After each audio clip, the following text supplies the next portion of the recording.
মাইকে তো পুজো জামা কেনার জন্য মামা টাকা দিয়েছে, আবার দিদুন মাইকে জামা কিনে দিচ্ছে। তো দেখো দোকানে এসেছি মাই জামা কাপড় কিনতে। মাই তো দোকানে এসে ভীষণই খুশি হয়েছে। আর মায়ের আমি দেখো যে শাড়িটা পরে নিচ্ছি, জামদানিটা বেশ আমার ভালো লেগেছে জামদানিটা। তো মায়ের জন্য এই ধরনের টপের মধ্যে দেখছিলাম। তো চলো, এদিকে আবার দেখো আদিবারে ছোটানো নিয়ে আন্দোলন চলছে, আমাদের এখানে প্রত্যেকদিন আন্দোলন হচ্ছে। তো এখানে দেখো মায়ের জন্য জামাটা নিয়েছি, চুড়িদার। মাইকে ইচ্ছা আছে এবছর পুজোতে চুড়িদার পরাবো, তো মায়ের জন্য চুড়িদারটা নিয়ে নিয়েছি। আমার ভীষণই ভালো লেগেছে, এটা বটল গ্রিন কালার। অনেকদিন থেকে ইচ্ছে করছে মাইকে এই ধরনের চুড়িদার পরাবো আমি। তো মায়ের জন্য দেখো হোয়াইট কালার স্কার্ট নিয়েছি।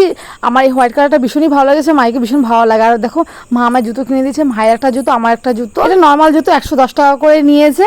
বাজারে আসার জন্য জুতোগুলো পরা যায় একদম পারফেক্ট। তো মায়ের দাদা আবার মায়ের জন্য দেখো বালিশ কোল বালিশ নিয়ে এসেছে। আর মাইকে দেখো চুড়িদারটা পরিয়ে দিয়েছি, মায়ের ভীষণই ভালো লাগছে কিন্তু দেখতে, মাই বেশ খুশি হয়েছে। মায়ের সেকেন্ড দেখো জামা হোয়াইট কালার টপ স্কার্ট ভীষণই ভালো লেগেছে মাহির। এখনো কিন্তু মাহির কেনাকাটা বাকি আছে পুজোর।